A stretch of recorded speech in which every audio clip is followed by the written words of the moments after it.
Welcome to Eenadu ఈ Pratibha. This is Eshwar Kumar. So ఈ వీడియోలో మనం ఆగస్టుకు సంబంధించినటువంటి కరెంట్ అఫైర్స్ని డిస్కస్ చేసుకోబోతూ ఉన్నాం. సో ప్రధానంగా ఈ మంత్లో మనం చూసుకున్నట్లయితే ఇక్కడ ప్రధానంగా కనిపిస్తున్నటువంటి అంశాలలో ఒకటి ఇస్రోకి సంబంధించినటువంటి అంశం కనిపిస్తూ ఉంది. So Indian space research organisation పిలుస్తూ ఉంటాం. ISRO, Indian space research organisation. So వీరు ఆకాశంలోకి అంటే ఒక ప్రాజెక్ట్ని లాంచ్ చేయబోతా ఉన్నారు. దాని పేరే గగనయాన్ అనేటువంటి ఒక ప్రాజెక్ట్ అండి. దాని పేరే గగన్ యాన్ అనేటువంటి ఒక ప్రాజెక్ట్ని లాంచ్ చేయబోతా ఉన్నారు. మరి ఈ ప్రాజెక్ట్ యొక్క ముఖ్య ఉద్దేశం ఏంటి అనేటువంటి అంశంలోకి మనం వెళ్ళినట్లయితే ఈ ప్రాజెక్ట్ యొక్క ముఖ్య ఉద్దేశం ఏదైతే అంతరిక్షంలో జరుగుతున్నటువంటి అంశాలపైన పరిశోధనలు చేసేటువంటి ప్రాజెక్ట్. దీనిలో భాగంగా ఈ మిషన్లో భాగంగా మనుషులను, సో వారిని మనం అంటాము వ్యామోగములు అంటాం.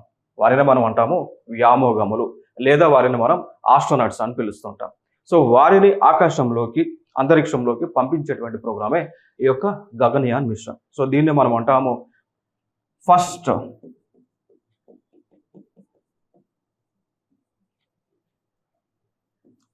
హ్యూమన్ స్పేస్ ఎక్స్ప్లోరేషన్ ప్రాజెక్ట్గా దీన్ని మనం పిలుస్తూ ఉంటాము అండి. ఓకేనా. సో ఇస్రో వాళ్ళు చేస్తున్నటువంటి మొట్టమొదటి మనుషులను అంతరిక్షంలోకి, స్పేస్లోకి పంపించేటువంటి మొట్టమొదటి ప్రాజెక్ట్. సో దీనిని ప్రభుత్వము అనగా అసలు యాక్చువల్గా ఈ ప్రాజెక్ట్ని 2026లో లాంచ్ అయ్యేటువంటి ఆలోచనలో ఇస్రో వారు ఉన్నారు. అయితే దానికంటే ముందుగా మనుషుల్ని కాకుండా 2025లో 2025వ సంవత్సరంలో ఒక హ్యూమనాయిడ్ రోబోట్ అంటాం. సో మనిషి రూపంలో ఉన్నటువంటి ఒక రోబోట్. సో కంప్లీట్గా రోబోట్ డివైస్, అది ఎలక్ట్రానిక్ డివైస్. సో దీనిని ముందుగా ఆకాశంలోకి పంపిస్తారండి. ఈ హ్యూమనాయిడ్ అనేటువంటి ఒక రోబోట్ని ఆకాశంలోకి పంపిస్తారు. సో దాని పేరే వ్యోమిత్రగా పెట్టుకున్నారు. దాని పేరే వ్యోమిత్ర అనేటువంటి పేరుతో పిలుస్తూ ఉన్నారు అండి. క్లియర్ కదా.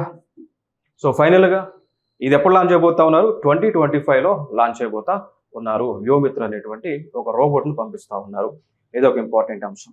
సో క్లియర్ కదా. సో 2025లోకి పంపించిన తర్వాత దీని ద్వారా సైంటిస్టులు ఏం చేస్తారు అంటే అంతరిక్షంలో ఉన్నటువంటి అట్మాస్ఫియర్ కండిషన్స్ ఏ విధంగా ఉంది, వెదర్ కండిషన్స్ ఏ విధంగా ఉంది, టెంపరేచర్, ప్రెషర్ వాల్యూస్ ఏ విధంగా ఉంది, దానితో పాటు ఈ ఆబ్జెక్ట్స్ పైన గ్రావిటేషనల్ ఫోర్స్ అనేటువంటిది ఏ విధంగా ఉంది అని అనాలిసిస్ చేసిన తర్వాత దానికి తగ్గట్టుగా వ్యామోగములకు ట్రైనింగ్ ఇచ్చి డైరెక్ట్ ఈ మిషన్లోకి పంపిస్తారు. సో ఇది ఇక్కడ ఇంపార్టెంట్ అంశంగా మనం మాట్లాడుకోవచ్చు.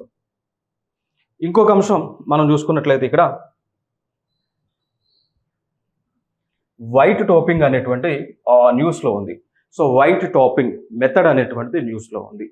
సో ముందుగా అసలు ఈ వైట్ టాపింగ్ మెథడ్ అంటే ఏంటో ఒక్కసారి చూద్దాం. ఎందుకంటే ఇట్లాంటి కొత్తగా ఆ న్యూస్లో ఉన్నటువంటి టాపిక్స్, కొత్త మెథడ్స్ ఏవైతే ఉంటాయో, ఏదైతే గవర్నమెంట్ ప్రారంభిస్తూ ఉందో ఆ మెథడ్స్ ఏవైతే ఉన్నాయో అవి వాటిపైన ఖచ్చితంగా క్వశ్చన్స్ వస్తూ ఉంటాయండి. గతంలో మనం చూసుకున్నాం, లాస్ట్ ఇయర్ గ్రీన్ వాషింగ్ అనేటువంటిది న్యూస్లో ఉంది. వెంటనే దానిపైన క్వశ్చన్స్ రావడం జరిగింది. ఇప్పుడు వైట్ టాపింగ్ అనేటువంటి టెక్నాలజీ న్యూస్లో ఉంది. సో దానిపైన క్వశ్చన్స్ ఖచ్చితంగా రావడానికి ఛాన్సెస్ ఎక్కువగా ఉన్నాయండి. ఓకేనా. సో వైట్ టాపింగ్ అంటే ఇది ఒక ఎట్లా అంటే దీన్ని ఏమంటాము అంటే, దానికంటే ముందు ఒక మెయిన్ అంశం చూద్దాం. ఇప్పుడు మన భారతదేశంలో ఉన్నటువంటి రోడ్స్ ఏవైతే ఉన్నాయో అవన్నీ కూడా తార్ రోడ్లు అని చెప్తూ ఉంటాం. ఇప్పుడు నేషనల్ హైవేస్ ఏమున్నాయి, వాటిపైన ఏముంటుంది? పైన ఆస్ఫాల్ట్. దాన్ని తార్ అంటామండి. దాన్నే తార్ రోడ్స్ కదా, ఆస్ఫాల్ట్ రోడ్స్ లేదా తార్ రోడ్స్ అని పిలుస్తూ ఉంటాం. భారతదేశం అంతా కూడా ఉన్నటువంటి నేషనల్ హైవేస్ కానీ, డిస్ట్రిక్ట్ హైవేస్ కానీ, మండల్ హైవేస్ కానీ, రూరల్ రోడ్స్ కానీ, ఇవన్నీ కూడా సో మండల్ రోడ్స్ కానీ, డిస్ట్రిక్ట్ రోడ్స్ కానీ, నేషనల్ హైవేస్ కానీ, స్టేట్ హైవేస్ కానీ, ఇవన్నీ కూడా రోడ్లు తారుతో వేసినటువంటి రోడ్లు.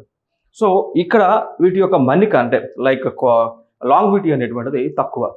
సో అందుకోసం కేంద్ర ప్రభుత్వం ఏ ఆలోచన చేస్తూ ఉంది అంటే భారతదేశంలో ఉన్నటువంటి నేషనల్ హైవేస్ అన్నిటిపైన సిమెంట్ కాంక్రీట్ వేయాలని అనుకుంటా ఉన్నారు.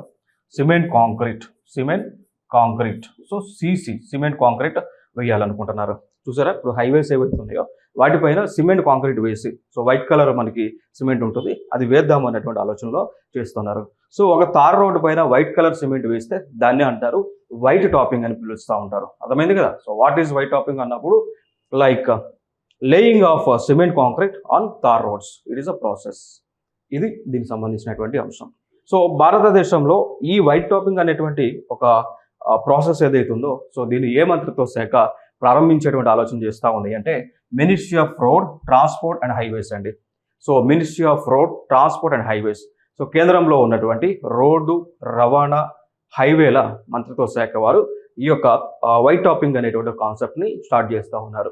సో ఈ కాన్సెప్ట్ ద్వారా భారతదేశంలో ఉన్నటువంటి దాదాపు 1,46,000 కిలోమీటర్ల దూరం మేర ఈ వైట్ టాపింగ్ అనేటువంటి కార్యక్రమాన్ని వేస్తూ ఉన్నారు. ఇంకా దాని తర్వాత మరి ఎందుకు ఈ వైట్ టాపింగ్ టెక్నాలజీని వాడాలి అనుకుంటున్నారు అంటే దీని యొక్క లాంగ్విటీ వచ్చేసి 20 నుంచి 25 ఇయర్స్ వరకు ఉంటుంది అండి. ఓకేనా. సో ఒకసారి ఈ తార్ రోడ్డు పైన ఈ సిమెంట్ కాంక్రీట్ మెటీరియల్ ఏదైతే ఉంటుందో దాన్ని వేస్తే అది పాడవకుండా గుంతలు పడకుండా దాదాపు 20 నుంచి 25 ఇయర్స్ వరకు ఉంటుంది. 20 నుంచి 25 సంవత్సరాల వరకు కూడా దాని యొక్క మన్నిక అనేటువంటిది ఉంటుంది. సో అది మెయిన్ ప్రధాన కారణంగా వీళ్ళు ఈ యొక్క టెక్నాలజీని అయితే యూస్ చేస్తూ ఉన్నారు. చూడవచ్చు ఆస్ఫాల్ట్ తార్ రోడ్ ఈ విధంగా ఉంటుంది, దానిపైన కాంక్రీట్ వేస్తే ఈ విధంగా ఉంటుంది. సో ఈ ప్రాసెస్ చేసేటువంటి దాన్ని వైట్ టెక్నాలజీగా పిలుస్తారు అండి. ఇది ఒక ఇంపార్టెంట్ అంశం. నెక్స్ట్ ఇంకొక అంశం, వధ్వన్ పోర్ట్ న్యూస్లో ఉంది. వధ్వన్ పోర్ట్ అనేటువంటిది న్యూస్లో ఉంది. సో దీనిపైన ఎటువంటి క్వశ్చన్స్ మనం ఎక్స్పెక్ట్ చేయొచ్చు అంటే ఈ విధంగా అడగవచ్చు. ఇటీవల వార్తల్లో నిలిచినటువంటి వధ్వన్ పోర్ట్ ఏ రాష్ట్రానికి చెందినది అడగవచ్చు. సో ఈ వధ్వన్ పోర్ట్ అనేటువంటిది మహారాష్ట్రకు చెందినటువంటిది అండి. సో మహారాష్ట్రలో పాలఘర్ అనేటువంటి ప్రాంతంలో ఈ వధ్వన్ అనేటువంటి ఒక పోర్టుని డెవలప్ చేయబోతా ఉంది కేంద్ర ప్రభుత్వము అండి. సో ఏదైతే ఇప్పుడు నరేంద్ర మోడీ గారు లాంచ్ చేశారో, ఏదైతే ఫౌండేషన్ స్టోన్ వేశారో ఇది ప్రపంచంలోనే అతిపెద్ద డీప్ వాటర్ పోర్టుగా మారబోతా ఉంది అండి. అర్థమైందా? సో ప్రపంచంలోని అతిపెద్ద డీప్ వాటర్ పోర్టుగా ఈ వధ్వన్ అనేటువంటి పోర్టుని కేంద్ర ప్రభుత్వము డెవలప్ చేస్తూ ఉన్నది. ఇది ఒక అంశం. ఏ రాష్ట్రంలో ఉంది అన్నప్పుడు ఆన్సర్ వచ్చేసి మహారాష్ట్ర రాష్ట్రంలో ఉంది అనేటువంటి అంశాన్ని మనం గుర్తుపెట్టుకోవాలి. ఇక దాని తర్వాత ఇంకా ఫర్దర్గా మనం పోర్టులు చూసుకున్నట్లయితే మన భారతదేశంలో ఉన్నటువంటి వివిధ పోర్టులు కూడా ఒకసారి చూసేటువంటి కార్యక్రమాన్ని చేద్దాం. సో ఫర్ ఎగ్జాంపుల్ ఇది మన ఇండియా భారతదేశం అనుకుంటే కింద నుంచి చూద్దాం. సో ఇక్కడ లేదా గుజరాత్ నుంచి చూద్దాం. సో గుజరాత్లో ఉన్నటువంటి పోర్ట్స్, ఇది గుజరాత్ కాబట్టి గుజరాత్లో ఉన్నటువంటి పోర్ట్స్ మనం ప్రధానంగా చూసుకున్నట్లయితే ఒకటి కాండ్లా ఏరియాలో ఉంటుంది. సో కాండ్లా పోర్ట్ అంటాం. గుజరాత్ రాష్ట్రంలో కాండ్లా పోర్ట్ అనేటువంటిది ఉంటా ఉంది, కాండ్లా పోర్ట్. దాని తర్వాత మనం చూసుకున్నట్లయితే గుజరాత్లో కాండ్లా పోర్ట్ ఉంటుంది. దాని తర్వాత కిందకి వస్తే మనకి ఇంకా మరగాము పోర్ట్ అని, తర్వాత మెంగళూరు పోర్ట్ అని ఉంటామండి. మెంగళూరు పోర్ట్ ఉంటుంది, మెంగళూరు పోర్ట్ అనేటువంటిది ఉంటా ఉంది. ఇక దాని తర్వాత ఇక ఫర్దర్గా మనం చూసుకున్నట్లయితే తిరువనంతపురంలో పోర్ట్ ఉంటుంది. తమిళనాడులో చూసుకున్నట్లయితే టుటికార్న్లో కూడా పోర్ట్ ఉంది. ఇక ఆంధ్ర ప్రాంతానికి వస్తే ఈ నెల్లూరు దగ్గర కృష్ణపట్నం అనేటువంటి పోర్ట్ ఉంటుంది, కృష్ణపట్నం పోర్ట్. సో దీన్ని కేంద్ర ప్రభుత్వం ఏదైతే ఉందో, సో కేంద్ర ప్రభుత్వం ఒక ఇండస్ట్రియల్ కారిడార్గా కనెక్టివిటీలో భాగంగా కృష్ణా పోర్ట్ని డెవలప్ చేస్తూ ఉంది. సో రాష్ట్ర ప్రభుత్వం అదేవిధంగా కేంద్ర ప్రభుత్వం కూడా ఇండస్ట్రియల్ కారిడార్ భాగంగా ఇంకొకటి భారత్మాల అనేటువంటి ఒక ప్రాజెక్టులో భాగంగా ఈ కృష్ణపట్నం పోర్టుని డెవలప్ చేస్తూ ఉన్నారు అండి. ఇక దాని తర్వాత మనం చూసుకున్నట్లయితే ఇంకా పైకి పోతే మనకి ఇక్కడ మచిలీపట్నం ఉంటుంది. So Machilipatnam port. ఇంకా ఫర్దర్గా పోతే కాకినాడ దగ్గర కూడా పోర్ట్ ఏరియా ఉంటుంది. సో కాకినాడ పోర్ట్ కానీ, ఇంకా పైకి పోతే విశాఖపట్నం కూడా అతిపెద్ద పోర్ట్ ఏరియా ఉంటుంది. ఓకేనా. సో న్యాచురల్గా మనం చెప్పుకోవచ్చు విశాఖపట్నంలో. ఇంకా దాని తర్వాత మనం చూసుకున్నట్లయితే ఒడిశా దగ్గరికి పోతే పారాదీప్ పోర్ట్ ఉంటుంది. ఓకేనా. సో ఇంకా ఫర్దర్గా ఇంకా మనం పైకి పోతే ఇంకేముంటుంది అండి, వెస్ట్ బెంగాల్ ఉంటుంది. వెస్ట్ బెంగాల్లో కూడా పోర్ట్ ఏరియాస్ అనేటువంటివి ఉన్నాయి. ఓకేనా. సో ఇవి ప్రధానంగా మనకి ఇంపార్టెంట్ పోర్ట్స్గా భారతదేశంలో ఉన్నటువంటివి చెప్పుకోవచ్చు. అంటే జనరల్ క్వశ్చన్స్ ఎట్లా అడుగుతున్నారంటే ఫర్ ఎగ్జాంపుల్ గతంలో అడిగారు జవహర్లాల్ నెహ్రూ పోర్ట్, జేఎన్పీ పోర్ట్ అంటాం. జవహర్లాల్ నెహ్రూ పోర్ట్ ఏ రాష్ట్రంలో ఉంది అని చెప్పేసి అడగటం జరిగింది. సో అట్లా ఆ విధంగా క్వశ్చన్స్ని అయితే అడుగుతూ ఉన్నారు. నెక్స్ట్ అంశం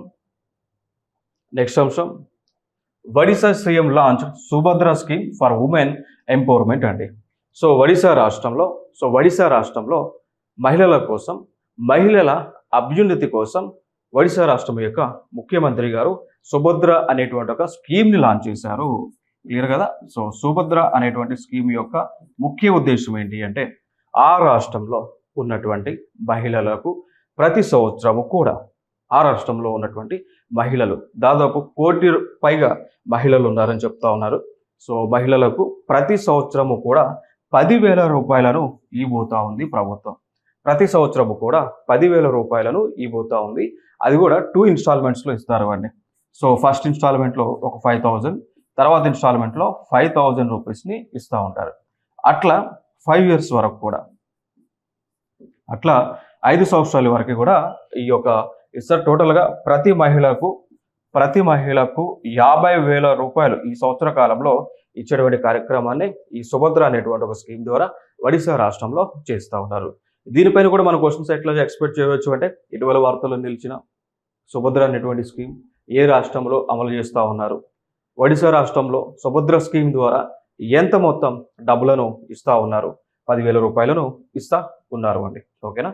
సో ఇవన్నీ కూడా ఇట్లాంటివన్నీ కూడా ఉమెన్ ఎంపవర్మెంట్ కోసం, సో మహిళా సాధికారత కోసం ఇచ్చేటువంటి డెవలప్మెంట్స్గా మనం చూసుకోవచ్చు అండి.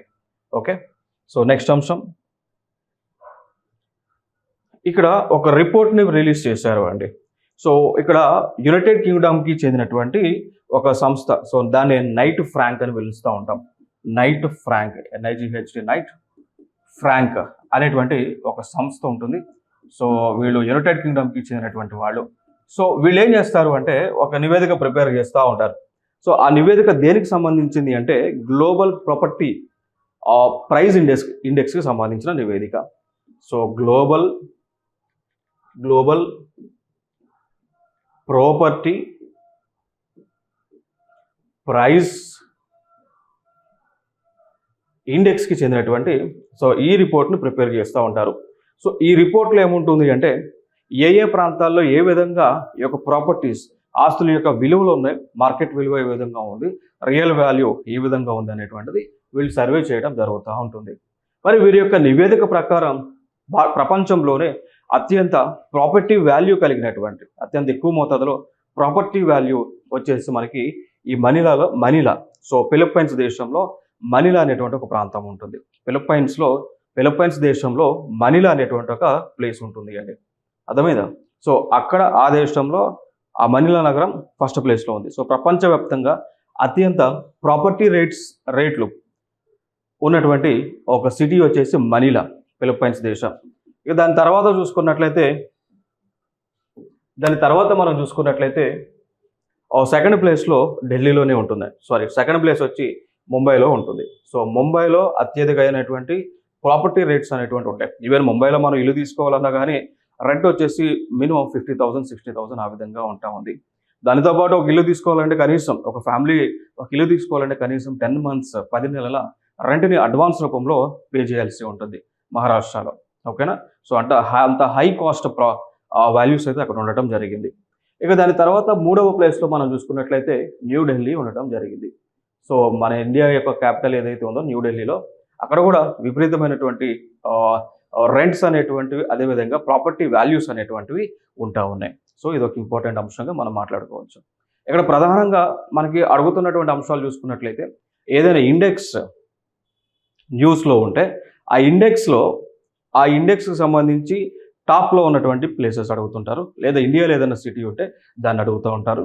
లేదు ఇంకొక పాయింట్ ఆఫ్ వ్యూలో ఏదైనా రిపోర్ట్ రిలీజ్ చేస్తూ ఉంటే ఆ రిపోర్ట్ని రిలీజ్ చేస్తున్నటువంటి సంస్థ ఏది అనేటువంటి అంశాన్ని అడుగుతూ ఉన్నారు అండి. ఓకే, ఇదొక అంశం.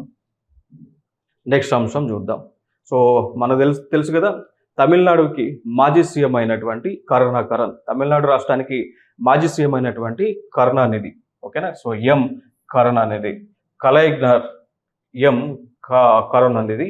సో వీరి యొక్క 100th, సో 100వ బర్త్డే సందర్భంగా, సో 100th శతాబ్ది ఉత్సవాల సందర్భంగా కేంద్ర ప్రభుత్వం యొక్క కాయిన్ రిలీజ్ చేయడం జరిగింది అండి. సో కాయిన్ కూడా 100 రూపీస్ కాయిన్ని రిలీజ్ చేశారు. ఓకే, సో ఇదొక ఇంపార్టెంట్ అంశం. సో కరుణానిధి గారి యొక్క 100వ జన్మదినోత్సవాన్ని పురస్కరించుకొని ఈయన తమిళనాడు రాష్ట్రానికి మాజీ సీఎంగా ఉన్నారు. సో ఆయన గుర్తుగానే ఈ యొక్క 100 రూపీస్ని రూపీస్ యొక్క కాయిన్ రిలీజ్ చేసింది ప్రభుత్వం, కేంద్ర ప్రభుత్వం రిలీజ్ చేసింది అండి. ఓకే, సో ఇదొక ఇంపార్టెంట్ ఈవెంట్. నెక్స్ట్ అంశం, Nepal to export 1000 megawatts electricity to India అండి. సో ఇక్కడ నేపాల్ దేశంలో భారతదేశం వివిధ హైడ్రో ఎలక్ట్రిక్ ప్రాజెక్టులను డెవలప్ చేసింది అండి. సో లేదా హైడ్రో ఎలక్ట్రిసిటీ ప్రాజెక్టులను నేపాల్ దేశంలో డెవలప్ చేయడం జరిగింది. క్లియర్ కదా. సో ఆ హైడ్రో ఎలక్ట్రిసిటీ ప్రాజెక్టులన్నీ కూడా ఇప్పుడు విద్యుత్ని ఉత్పత్తి చేస్తూ ఉన్నాయి. సో మనమే డెవలప్ చేస్తాం, మనమే అక్కడ నేపాల్లో ఈ ప్రాజెక్ట్స్ అన్ని కూడా కట్టించడం జరిగింది. సో అవి ఇప్పుడు విద్యుత్ని ఉత్పత్తి చేస్తూ ఉన్నాయి. క్లియర్ కదా. సో ఆ విద్యుత్ని మనకి ఈ నేపాల్ వాళ్ళు మనం తెచ్చుకుంటా ఉన్నాం. ఇక్కడ మనకి అట్లా ఆల్రెడీ షేర్ ఉంటే తెచ్చుకుంటా ఉన్నాం. సో దానిలో భాగంగా నేపాల్ నుంచి మనం 1000 megawatts విద్యుత్ని తెచ్చుకుంటా ఉన్నాం. సో మరి విద్యుత్ని ఎట్లా తెచ్చుకుంటాం? సింపుల్, ఎలక్ట్రికల్ లైన్స్ ద్వారానే వస్తాయి. పాకెట్లు అయితే తెచ్చుకోలేం కదా. సో ఎలక్ట్రిక్ లైన్స్ వేసుకుంటాం, దాని ద్వారా విద్యుత్ అనేటువంటిది వస్తుంది. క్లియర్ కదా. నెక్స్ట్ అంశం, ఇంకొక అంశం, గోవా గేట్స్ గోయం వినమూల్య విజ్ యోజన్ అనేటువంటిది. సో చూద్దాం, ఇక్కడ ఏంటి అంటే సీఎం, సో గోవా రాష్ట్రం యొక్క ముఖ్యమంత్రి గారు ప్రమోద్ సావంత్ అంటాం. సో గోవా రాష్ట్రం యొక్క ముఖ్యమంత్రి గారు ప్రమోద్ సావంత్ గారు. సో ప్రమోద్ సావంత్ గారు ఒక స్కీమును లాంచ్ చేశారు. ఆ స్కీమ్ యొక్క పేరు ఏంటంటే గోయం వినమూల్య విజ్ వ్యవజాన్ అంటాం. ఓకేనా. సో ఇది గోవాలో లాంచ్ చేశారు. సో ఈ స్కీమ్ యొక్క ముఖ్య ఉద్దేశం ఏంటి అంటే ఈ గోవా రాష్ట్రంలో ఉన్నటువంటి హౌసెస్ ఏవైతే ఉంటాయో వాటిపైన రూఫ్ పైన సోలార్ ప్యానెల్స్ని ఏర్పాటు చేసి ఆ రూఫ్స్ పైన సోలార్ ప్యానెల్స్ని, ఓకేనా, సో సోలార్ ప్యానెల్స్ని ఏర్పాటు చేసుకొని, క్లియర్ కదా. సో సూర్యుడి యొక్క సోలార్ ప్యానెల్స్ ఏవైతే ఉన్నాయో, సో సౌర పలకలు అంటాం కదా, సో అవి ఏర్పాటు చేసి ఇళ్ల పైన రూఫ్ పైన ఏర్పాటు చేసి దాని ద్వారా విద్యుత్ని ఉత్పత్తి చేయటం. సో ఆ విద్యుత్ని ఉత్పత్తి చేసిన తర్వాత ఆ ఇళ్ల వాళ్ళు ఎవరైతే ఉంటారో వాళ్ళు వాడుకోవచ్చు. మిగిలినది ఈ గోవాలో ఉన్నటువంటి ఎలక్ట్రిక్ గ్రిడ్కి అమ్ముకోవచ్చు అండి. సో ఆ సోలార్ ప్యానెల్స్ సిస్టమ్ అంతా కూడా ఎలక్ట్రిక్ గ్రిడ్కి కనెక్ట్ చేయడం జరుగుతూ ఉంది. సో గ్రిడ్కి కనెక్ట్ చేసినప్పుడు ఏం చేయొచ్చు అండి, మిగిలినటువంటి విద్యుత్ గ్రిడ్కి అమ్ముకోవచ్చు. తద్వారా ఆ గ్రిడ్తో ఎవరైతే అమ్ముతుంటారో వారికి అమౌంట్ని కూడా ప్రభుత్వం చెల్లిస్తూ ఉంటుంది. ఇది మెయిన్ ఇక్కడ ఇంపార్టెంట్ ఇన్ఫర్మేషన్. ఇంకొక అంశం ఏంటి అంటే కేంద్ర ప్రభుత్వం ఒక టార్గెట్ పెట్టింది. ఏ టార్గెట్ పెట్టింది అంటే రాబోయేటువంటి 2030 కల్లా భారతదేశంలో రెన్యూబుల్ ఎనర్జీ ప్రొడక్షన్ అనేటువంటిది పెంచుకోవాలి అని ఒక టార్గెట్ పెట్టుకున్నారు. అర్థమైందా. సో రెన్యూబుల్ ఎనర్జీని భారతదేశంలో పెంచాలి అనేటువంటి ఒక టార్గెట్ని అయితే పెట్టుకున్నారు. 2030 కల్లా పెంచుకోవాలని ఒక టార్గెట్ పెట్టుకున్నారు. సో దానిలో భాగంగా రాష్ట్ర ప్రభుత్వాలకి కూడా ఇట్లా స్కీమ్స్ని ఇట్లా రెన్యూబుల్ ఎనర్జీ జనరేట్ చేసే స్కీమ్స్ని ఇంప్లిమెంట్ చేయడానికి దీనిలో కేంద్ర ప్రభుత్వం సబ్సిడీస్ అనేటువంటివి ఇస్తూ ఉన్నారు. ఇప్పుడు ఆల్రెడీ ఇట్లాంటి స్కీమే కేంద్ర ప్రభుత్వం లాంచ్ చేసింది. ఆ స్కీమ్ పేరే పిఎం సూర్యఘర్ ముఫ్త్ బిజ్లీ యోజన అండి. ఓకేనా. సో ఇప్పుడు ఏదైతే గోవన్ వినమూల్య విజ్ వ్యవజాన్ అనేటువంటి ఒక పథకాన్ని లాంచ్ చేసిందో ఈ పథకము మెయిన్ సెంట్రల్ గవర్నమెంట్ ఆల్రెడీ ఇప్పుడు లాంచ్ చేసింది. ఆ పథకము పేరే పిఎం సూర్యఘర్ ముఫ్త్ బిజ్లీ యోజన అనేటువంటి స్కీమ్ అండి. ఓకేనా. సో దీని ద్వారా ఈ స్కీమ్ యొక్క ముఖ్య ఉద్దేశం కూడా రూఫ్ టాప్స్ నుంచి, సో మన ఇళ్ళు ఏవైతే ఉంటాయో సో ఆ ఇళ్ల పైన ఈ సోలార్ ప్యానెల్స్ని ఏర్పాటు చేసి దాని ద్వారా ఎలక్ట్రిసిటీని జనరేట్ చేయటము అనమాట. సెంట్రల్ గవర్నమెంట్ స్కీమ్ ఇప్పుడు ఆంధ్రాలో ఇంప్లిమెంట్ చేస్తూ ఉన్నారు, తెలంగాణలో కూడా ఇదే స్కీమ్ని ఇంప్లిమెంట్ చేస్తూ ఉన్నారు. అట్లా భారతదేశంలో అన్ని రాష్ట్రాల్లో కూడా ఇంప్లిమెంట్ చేస్తూ ఉన్నారు. ఈవెన్ గోవాలో కూడా ఇదే స్కీమ్ని ఇంప్లిమెంట్ చేస్తూ ఉన్నారు అండి. సో దీనికోసం ఇనిషియల్గా ఈ గోవా ప్రభుత్వం 35 కోట్ల రూపాయలను శాంక్షన్ చేయడం జరిగింది అండి. ఓకేనా. సో 35 కోట్ల రూపాయలు శాంక్షన్ చేశారు. ఇక దాని తర్వాత మనం చూసుకున్నట్లయితే టోటల్గా it supports installation up to 5 kilowatt for consumers using 400 or fewer units annually అండి. ఓకేనా. సో ఈ స్కీమ్ ద్వారా ప్రభుత్వం ఏం చేస్తూ ఉంది అంటే ఎవరైతే గృహ అవసరాల కోసం 5 kilowatt ఎనర్జీని, అంటే దాదాపు 5 kilowatt అంటే సో సంవత్సర కాలంలో 400 యూనిట్లు అంతకంటే తక్కువ ఎనర్జీని వాడుతూ ఉన్నారో వారికి ఈ పథకం ద్వారా అర్హతను కల్పిస్తూ ఉన్నారు. మరి ఇట్లాంటి స్కీమ్స్ అనేటువంటివి మరి ఎందుకు లాంచ్ చేస్తూ ఉన్నారు అనేటువంటి అంశంలోకి మనం వెళ్లే ముందు ఒక అంశాన్ని మనం చూద్దాము అండి. ఇట్లాంటి స్కీమ్స్ ఎందుకు ప్రభుత్వం తీసుకొస్తుంది అంటే దానికి బ్యాక్గ్రౌండ్లో కొంత ఇన్ఫర్మేషన్ మనం నేర్చుకోవాలి. అది వెరీ ఇంపార్టెంట్. ఇక్కడ కాన్ఫరెన్స్ ఆఫ్ పార్టీస్ దీన్ని నిర్వహించేది United Nations framework on climate change అనేటువంటి ఒక అంతర్జాతీయ సంస్థ. United Nations framework on climate change అనేటువంటి ఒక సంస్థ ప్రతి సంవత్సరము కూడా కాన్ఫరెన్స్ ఆఫ్ పార్టీస్ అనేటువంటి మీటింగ్స్ని వివిధ ప్రాంతాలలో నిర్వహిస్తూ ఉంటుంది. క్లియర్. సో అయితే ఈ కాన్ఫరెన్స్ ఆఫ్ పార్టీస్ 21వ మీటింగ్ని 2015వ సంవత్సరంలో ప్యారిస్లో నిర్వహించారు అండి. ప్యారిస్లో నిర్వహించారు. అయితే ఈ ప్యారిస్లో నిర్వహించినటువంటి మీటింగ్లో అన్ని దేశాల నుంచి ప్రతినిధులు పాల్గొన్నారు. ఈవెన్ భారతదేశం నుంచి కూడా ప్రతినిధులు పాల్గొన్నారు. కారణం ఏంటి అంటే యుఎన్ఎఫ్సిసిసిలో India is also permanent member. మనం కూడా పర్మనెంట్ మెంబర్. అందుకోసం మనం పాల్గొనడం జరిగింది. అయితే ఈ ప్యారిస్ అంటే ఫ్రాన్స్ దేశంలో ఏదైతే మీటింగ్ జరిగిందో సో దీనిలో ప్రపంచ దేశాల నుంచి పాల్గొని ఒక అగ్రిమెంట్ చేసుకున్నారు. అగ్రిమెంట్ పేరే ప్యారిస్ అగ్రిమెంట్ అంటాం. అగ్రిమెంట్ పేరే ప్యారిస్ అగ్రిమెంట్ అండి. ఓకే. సో ప్యారిస్ అగ్రిమెంట్ ఈ యొక్క అంశం గుర్తుపెట్టుకోండి. నెక్స్ట్ అంశం ఈ ప్యారిస్ అగ్రిమెంట్లో తీసుకున్నటువంటి ప్రధానమైనటువంటి డెసిషన్ ఏంటి అంటే రాబోయేటువంటి 2100 సంవత్సరం ఇది ఏడి కదా. సో 2001 సంవత్సరం వరకు కూడా టెంపరేచర్ ఉష్ణోగ్రతల ఇంక్రీజ్ అనేటువంటిది లెస్ దెన్ 1.5 డిగ్రీ సెంటిగ్రేడ్ కంటే తక్కువ ఉండాలి. తక్కువ ఉండే విధంగా చర్యలను తీసుకోవాలని ఒక టార్గెట్ పెట్టుకున్నారు అండి. అంటే ఇప్పుడు ఆల్రెడీ మనం 2024లో ఉన్నాం కదా. 2024లో ఉన్నాం అంటే నెక్స్ట్ 2100 సంవత్సరం వచ్చేంత వరకు కూడా టెంపరేచర్ ఇంక్రీజ్ అనేటువంటిది 1.5 డిగ్రీ సెంటిగ్రేడ్ కంటే పెరగకుండా తగు జాగ్రత్తలు తీసుకోవాలి అని దేంట్లో పెట్టుకున్నారు? ఈ ప్యారిస్ అగ్రిమెంట్లో వన్ ఆఫ్ ది ఇంపార్టెంట్ క్రైటీరియాగా పెట్టుకున్నారు. మరి ఈ టెంపరేచర్ అనేటువంటిది 1.5 డిగ్రీ సెంటిగ్రేడ్ కంటే తగ్గాలి అంటే పెరుగుదల అనేటువంటిది ఉండకూడదు అంటే ఏం చేయాలి? ముందుగా పొల్యూషన్ లేకుండా చేయాలి అండి. పొల్యూషన్ అనేటువంటిది లేకుండా చేయాలి. సో కాలుష్యం అనేటువంటిది నివారణ చేయాలి. మళ్ళీ కాలుష్యం అనేటువంటిది రావడానికి ప్రధానమైనటువంటి కారణాలు మనం చూసుకున్నట్లయితే ఒకటి వాహనాలు, వెహికల్స్. వాహనాలు ఏ విధంగా పొల్యూషన్ని క్రియేట్ చేస్తాయండి? వాహనాల ద్వారా ఏ విధంగా పొల్యూషన్ వస్తూ ఉంది అంటే వాహనాలలో వాడేటువంటి ఫ్యూయల్ అంటాం. అదే నాన్ రెన్యూవబుల్ ఎనర్జీ అండి. వాహనాలలో వాడేటువంటి నాన్ రెన్యూవబుల్ ఎనర్జీ అనేటువంటి ఒక ఫ్యూయల్ ద్వారా. సో నాన్ రెన్యూవబుల్ ఎనర్జీ అన్నప్పుడు ఏముంటుంది? ఏం వాడుతాం? Petrol, diesel. So petrol, diesel అనేటువంటిది వెహికల్స్లో వాడినప్పుడు దాని ద్వారా కొన్ని గ్యాసెస్ రిలీజ్ అవుతూ ఉన్నాయి. ఆ గ్యాసెస్ ఏంటో కూడా మనకి ఇంపార్టెంట్. ఇక్కడ ఆ గ్యాసెస్ ఏంటంటూ కూడా ఇంపార్టెంట్. ఆ గ్యాసెస్ ఏంటి అంటే కార్బన్ మోనాక్సైడ్ అనేటువంటిది రిలీజ్ అవుతూ ఉంది, CO అంటాం. సల్ఫర్ డయాక్సైడ్ అనేటువంటి గ్యాస్ రిలీజ్ అవుతూ ఉంది, SO2 అంటాం. నైట్రస్ ఆక్సైడ్ అనేటువంటి గ్యాస్ రిలీజ్ అవుతూ ఉంది, NO2 అంటాం. ఇక దాని తర్వాత కొంత క్వాంటిటీలో మెర్క్యూరీ లాంటివి హానికరమైనటువంటివి రిలీజ్ అవుతూ ఉంటాయి. క్లియర్ కదా. సో ఇవన్నీ కూడా పొల్యూషన్ రావడానికి కారణము.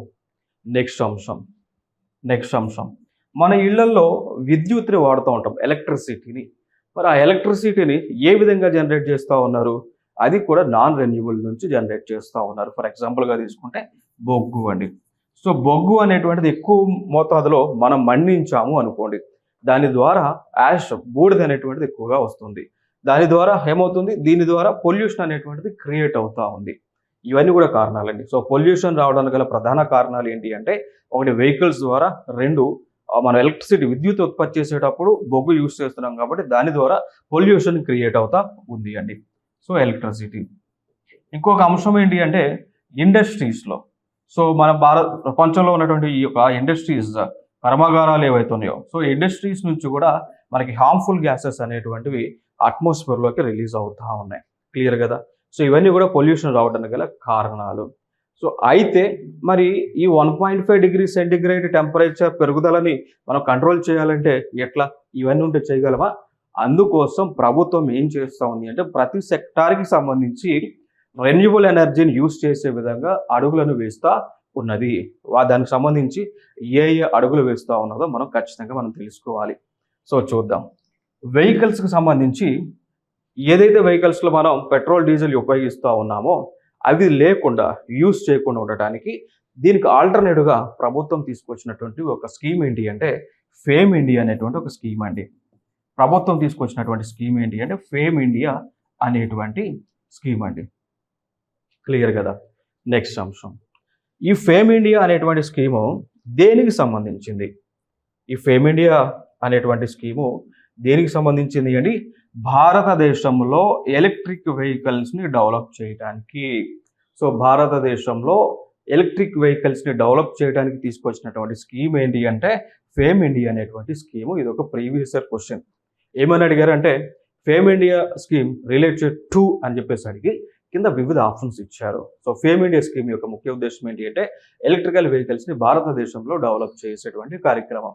సో ఎలక్ట్రిక్ వెహికల్స్ని ఎందుకు డెవలప్ చేయాలనుకుంటున్నారు అంటే ప్రభుత్వము అవి పొల్యూషన్ని క్రియేట్ చేయవు కాబట్టి, like carbon monoxide, sulphur dioxide, nitrous ఆక్సైడ్ని రిలీజ్ చేయవు కాబట్టి అందుకోసమే ఎలక్ట్రిక్ వెహికల్స్ని తయారు చేసేటువంటి కాన్సెప్ట్తో ఫేమ్ ఇండియా అనేటువంటి ఒక స్కీమ్ని లాంచ్ చేసింది. ఇక దాని తర్వాత ఇంకొక అంశం, కోళ్ళ ద్వారా ఎలక్ట్రిసిటీ ఉత్పత్తి చేస్తే మనకు పొల్యూషన్ వస్తూ ఉంది అన్నాం కదా. సో అందుకోసం ప్రభుత్వం ఏం చేసింది అంటే ముందు చూసాం, ప్రధానమంత్రి ఈ సోలార్ స్కీములు లాంచ్ చేశారు. సో ముందు మనం చూస్తున్నాం కదా, లైక్ ప్రీవియస్ స్కీమ్ ప్రధానమంత్రి సూర్యఘర్ మఫ్త్ బిజ్లీ యోజన అనేటువంటి స్కీములు లాంచ్ చేశారు. సో ఈ స్కీమ్ ద్వారా ఏం చేస్తున్నారంటే సోలార్ ఎనర్జీని ప్రొడ్యూస్ చేస్తూ ఉన్నారు. సో ఈ సోలార్ ఎనర్జీతో ఏం చేస్తారు? ఇది ఎలక్ట్రిసిటీ కదా, విద్యుత్ కదా. సో విద్యుత్ రూపంలో దీన్ని మనం వాడుకుంటూ ఉన్నాం. సో దీనికి ఆల్టర్నేట్గా తీసుకొచ్చినటువంటి స్కీమ్ అండి. ఓకేనా? ఇది ఒక ఇంపార్టెంట్ అంశం.